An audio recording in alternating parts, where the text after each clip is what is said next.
waxaan halkan ka salaamayaa dadka aad ugu xiran channelka Tuuliya Media. Ama santahay waxaan ugu soo booqatay channelkeena aad kaaga mahad celineynaa. Waxaan halkan ku aragnaa inaan ku soo bandhigno wareysi kooban oo dhalinta Soomaaliyeed kuwooda wax galka ah ee micnaha ugu dhiidhinayaan dhibaatada ka socota ama ka jirta gudaha Soomaaliya. Soomaalida meel kasta ay joogaanna ay wada maqlayaan maalin walba wax foolxun aan u dulqaadin karin. aniga doorkeena ay ka qaadanayna haddaan nahay saxafiyiin Soomaaliyeed waxaan jecelnahay inaan usoo gudbino waxyaalaha micnaha dadka maanka ku hayaan waxyaalaha ugu xiisaha badnaa. Tuuliya Media-na wuxuu mar walba u taagan yahay inuu bulshada ka qabtiro dhibaatooyinka iyo maxaa ku yiraahdaa wararka oo xiisaha leh. Ali inta badan waxaa maqalnaa waayadan dambe waxbaa la kufsaday iyo gabar baa la dilay oo ka dartay hadda waxaa la leeyahay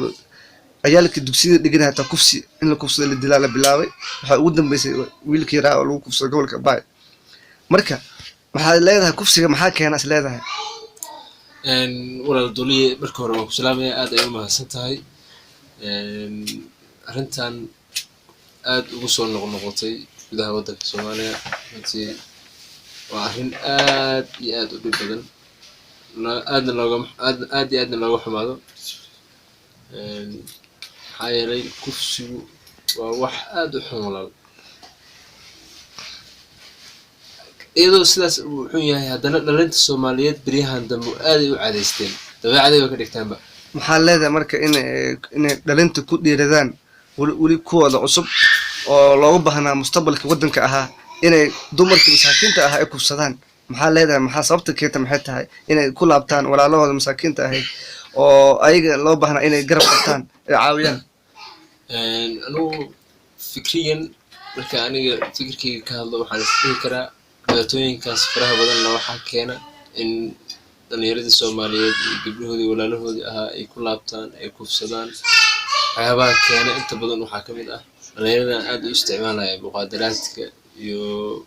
dhallinyaradan kaloo aad ugu wada ayagana social mediaha waxyaabaha xunxunka ah ka fiiriyahaya. arrintaas ayaa keentay ayaan isdhihi karaa kufsiga. kufsigu waxay Soomaali hore loogu yaqiino ma ahaan jirin beryahan dambena aad ay noogu soo food noqnoqotay. waana ka xumahay runtii gabadhii ugu dambeysay ee magaalada Muqdisho loogu geystay dilka iyo kufsiga la isugu daray. naxariistii janno Allah ka waraabiyo. waxaa sidoo kale halkan aan aad ugu tacsiinayaa waalidiintii ka geeriyootay gabadhaas dhibaatada faraha badanna loo geystay. waxaan leeyahay samir iyo iman Allah idinka siiyo. dhammaanna waxaan u wada tacsiinayaa ummadda Soomaaliyeed in Ilaahay samir iyo iman ka siiyo. teeda kale waxaan haddii aan kusoo laabto dhallinyaradan dhibaatooyinka u geysanaya walaalahood iyo gabdhahooda la dhashay waxaan rabaa inaan usoo jeediyo walaalayaal waxa aad dhibaatadaas u geysanaysaan waa walaalihiin. waxaan idinkula talinayaa idinku bogaadinayaa arrintaas inaad dib ugu fiirsataan. waxyaabahan keeni kara inaad falkaas ku dhaqaaqdaanna aad dib ugu sikataan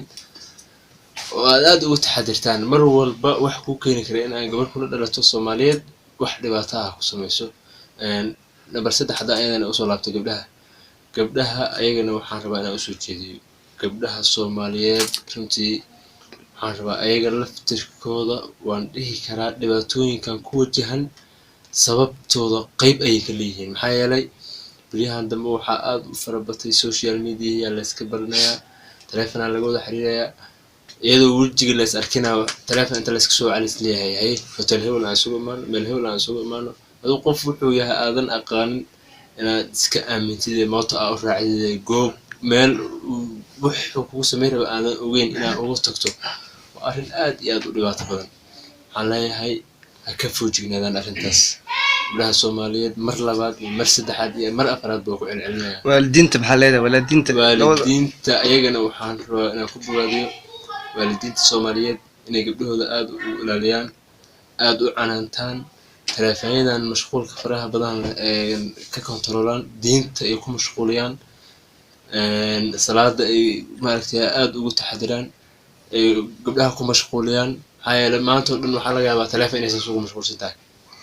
adduunyadii oo dhan waa ilaawday saas social media Facebook WhatsApp Instagram TikTok laakiin kuwa mashquulinayso oo ma ahan adinkii le soo ma ahan oo loo baahan inaad gabdhihii walaalihiina masaakiinta ah aan difaacno oo maxaan ku yidhahda aawaanino oo celino oo aan nidhahno guryihiina fadhiya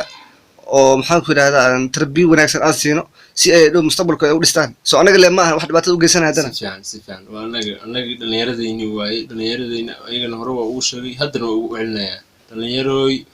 gabdhaha aan u turno gabdhaha waa nala dhasheen wayna dhaleen waana qabnaa waana dhalaynaa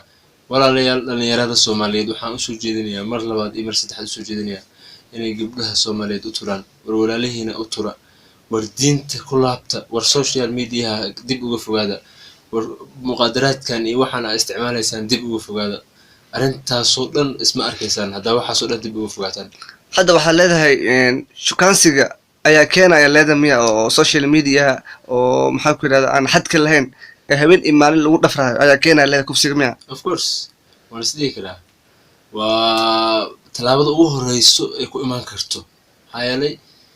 qof aadan aqoonin haddii telefoon aad iska barataan oo telefoon uu kusoo garaaco ku yidhahdo meel hebel igu imow qofkaas inuu dhibaato kugu sameeyo waa waxa waaye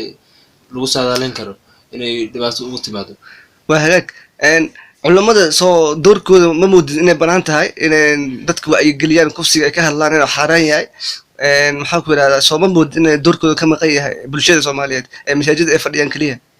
ayagana culamada Soomaaliyeed maasha Allah waa dadaalayaan in badan waa ku celceliyeen masaajidada way ka sheegeen maxaa loo qaadan lahaa culamada talada maxaa loo qaadan lahaa dadkii shaydaan aad ugu mashquuliyay inay qaataan culimada hadalkooda waxaan haddana mar labaad ugu celinayaa culimada Soomaaliyeed inay arrintan masaajidada la wada istaagaan ka wada hadlaan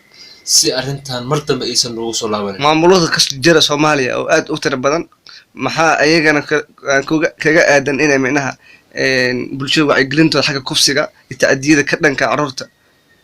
runtii maamul hadda anigu ma isdhihi karo maamula arrintaas ka hortegi karo maamulka asigaaba arrintii howlihiisa asiga laakiin qayb ay ka tahay inay qayb way ka tahay laakiin iyadoo qayb ay ka tahay haddana maba usoo jeedaanba haddii usoo jeedaan waxaan dib ugu soo laalaaban lahayn mar hore haddii gacan adag ay ku qaban lahaayeen dhowr qofood laakiin falka inta ku dhaqaaqa laakiin waxaa leeyahay inta badan waxaa maqalnaa qofkii waa la qabtay kadibna waa la sii daayay oo iyadoona micnaha loo eegaynin qabiilkiisa loo eegayo keliya oo bulshada dhibaatada ay ku haay qofkaas loo eegaynin ayadan la sii daaya maqlaysaa maxay tahay sababta qofka dhibaatadaas geystay oo odayaasha usii deynayaan oo xaal mastuur iyo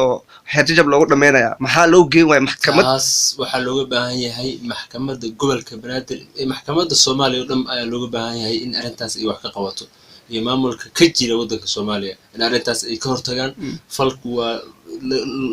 dhalinyaradu ay ku dhaqaaqayso waa wax aad u xun waa wax laga xumaado waa wax laga dagaalamo waa wax loo dhinto laakiin ka war haddii oo gabar walaasha oo la kufsaday odayga adeerka ahaa uu ku dhameeyo maxaa leeyahay ari hadda koor sanadkii 1970 gabar la igu kufsaday halkaasaan waxaa ku dhameynaa maxaa leeyahay geed hoostiisa saasaan ku dhameysanaynaa haddii qabiilka ula taagan yahay dowladda maxay ka qaban kartaa markaas arrintaas waxaasoo dhan waxaa aniga aaminsanahay inay soo afjari karto dowladda maxaa yeelay dowladdu iyadoo haddii maxkamad saarto qof walba qofkii falkaas ku dhaqaaqo oday dhaqameed waxba ma ka hadli karo qofkan hadduu falka ku cad yahay maxkamadaa la saarayaa oday 4 jeeblow 5 jeebla daarta ah wadaad timaado waxaa ka bedelin kartid malaha quraanka ilaahay adigu ma hor istaagi kartid wuxuu ilaahay qofkaas dambigaas geystay faray ayaa lagu dhaqaaqay su-aasha ugu dambaysa waxay tahay maxaa is leedahay marka waa lagu gudbi karaa maxaa kale kufsigan faraha badan oo lagu joojin karaa kufsigan faraha badan waxaan is dhihi karaa waxaa loogu gudbi karaa in ilaahay marka hore loo laabto alla ka cabsi fara badan la sameeyo waxyaabahan aad loogu mashquulaayo la yareeyo dumarka Soomaaliyeed ayaga laftoodana inay iska yareeyaan social mediahan iyo waxyaabahan xunxunka ay fiirinayaan iyo waxyaabaha keeni kara inay gurigooda uga tagaan ay guri kale islaameed aadaan ay wiil inay is aqaaneen telefoon kaliya iska barteen ay ku aaminaan waxaasoo dhan inay joojiyaan ayaan usoo jeedinayaa teeda kale dhallinyaradan ayagana waxaan usoo jeedinayaa wax walba oo keeni karo in gabar walaasha ah aad ku xadgudubto inaad ka fogaato mar labaad iyo mar saddexaad waa kusoo celcelinayaa dhalinyarooy ka fogaada waxyaabaha idinku kalifi kara inaad gabdhihiina walaalihiin ah ku xadgudubtaan. Wassalaamu calaykum waraxmatullaahi wabarakaatuh.